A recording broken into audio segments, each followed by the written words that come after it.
యోహాను వ్రాసిన ప్రకటన గ్రంథము 19వ అధ్యాయము.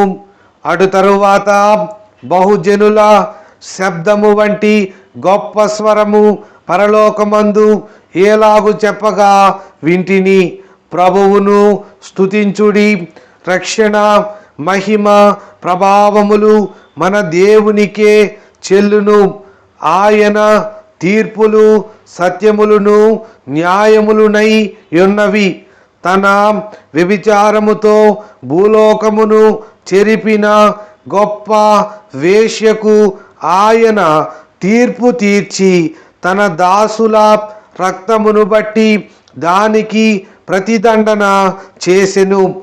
మరి రెండవసారి వారు ప్రభువును స్తుతించుడి అనిరి. ఆ పట్టణపు పొగ యుగ యుగములు పైకి లేచుచున్నది. అప్పుడు ఆ 24 పెద్దలను 4 జీవులను సాగిలపడి ఆమేన్, ప్రభువును స్తుతించుడి అని చెప్పుచు సింహాసనాసీనుడగు దేవునికి నమస్కారము చేసిరి.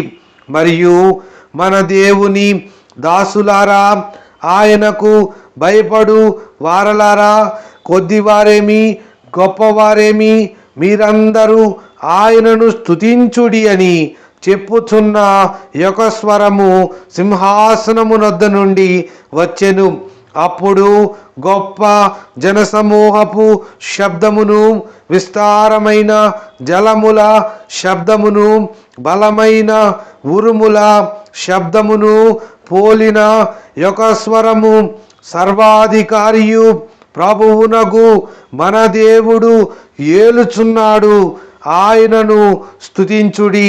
గొర్రెపిల్ల వివాహోత్సవ సమయము వచ్చినది, ఆయన భార్య తన్ను తాను సిద్ధపరచుకొని ఉన్నది గనుక మనము సంతోషపడి ఉత్సహించి ఆయనను మహిమపరచెదమని చెప్పగా వింటిని. మరియు ఆమె ధరించుకొనుటకు ప్రకాశములను నిర్మలములునైన సన్నపు నారబట్టలు ఆమెకియబడెను. అవి పరిశుద్ధుల నీతి క్రియలు. మరియు అతడు నాతో ఏలాగు చెప్పెను, గొర్రెపిల్ల పెండ్లి విందుకు పిలువబడిన వారు ధన్యులని వ్రాయుము. మరియు ఈ మాటలు దేవుని యథార్థమైన మాటలని నాతో చెప్పెను. అందుకు నేను అతనికి నమస్కారము చేయుటకై అతని పాదముల ఎదుట సాగిలపడగా, అతడు వద్దు సుమి, నేను నీతోనూ యేసును గూర్చిన సాక్ష్యము చెప్పు నీ సహోదరులతోనూ సహదాసుడను, దేవునికే నమస్కారము చేయుము. యేసును గూర్చిన సాక్ష్యము ప్రవచనసారమని నాతో చెప్పెను. మరియు పరలోకము తెరవబడి ఉండుట చూచితిని.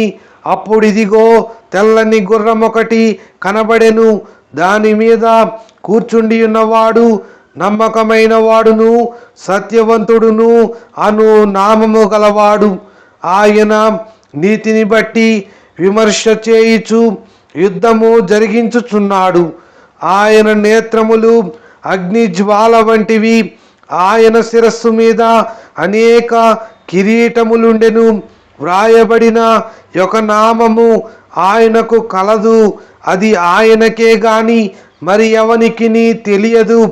రక్తములో ముంచబడిన వస్త్రము ఆయన ధరించుకొని యుండెను. మరియు దేవుని వాక్యము అను నామము ఆయనకు పెట్టబడి ఉన్నది. పరలోకమందున్న సేనలు శుభ్రమైన తెల్లని నారబట్టలు ధరించుకొని తెల్లని గుర్రములెక్కి ఆయనను వెంబడించుచుండిరి. జనములను కొట్టుటకై ఆయన నోట నుండి వాడిగల ఖడ్గము బయలువెడలుచున్నది. ఆయన ఇనుపదండముతో వారిని ఏలును. ఆయనే సర్వాధికారియగు దేవుని తీక్షణమైన ఉగ్రతను మద్యపు తొట్టి త్రొక్కును. రాజులకు రాజును ప్రభువులకు ప్రభువును అను నామము ఆయన వస్త్రము మీదను తొడ మీదను వ్రాయబడి ఉన్నది. మరియు ఒక దూత సూర్యబింబములో నిలిచియుండుట చూచి తిని. అతడు గొప్ప శబ్దముతో ఆర్భటించి, రండి, రాజుల మాంసమును, సహస్రాధిపతుల మాంసమును, బలిష్ఠుల మాంసమును, గుర్రముల మాంసమును, వాటి మీద కూర్చుండు వారి మాంసమును, స్వతంత్రులదేమి, దాసులదేమి, కొద్దివారిదేమి, గొప్పవారిదేమి, అందరి యొక్క మాంసమును తినుటకై దేవుని గొప్ప విందుకు కూడిరండని ఆకాశ మధ్యమందు ఎగురుచున్న సమస్త పక్షులను పిలిచెను. మరియు ఆ గుర్రము మీద కూర్చున్న వానితోనూ ఆయన సేనతోనూ యుద్ధము చేయుటకై ఆ క్రూర మృగమును, భూరాజులను, వారి సేనలను కూడి ఉండగా చూచి తిని. అప్పుడు ఆ మృగమును, దాని ఎదుట సూచక క్రియలు చేసి దాని ముద్రను వేయించుకున్న వారిని, ఆ మృగపు ప్రతిమకు నమస్కరించిన వారిని మోసపరచిన ఆ అబద్ధ ప్రవక్తయు పట్టబడి వారిద్దరూ గంధకముతో మండు అగ్నిగుండములో ప్రాణముతోనే వేయబడిరి. కడమవారు గుర్రము మీద కూర్చున్న వాని నోట నుండి వచ్చిన ఖడ్గము చేత వధింపబడిరి. వారి మాంసమును పక్షులన్నీయు కడుపారా తినెను.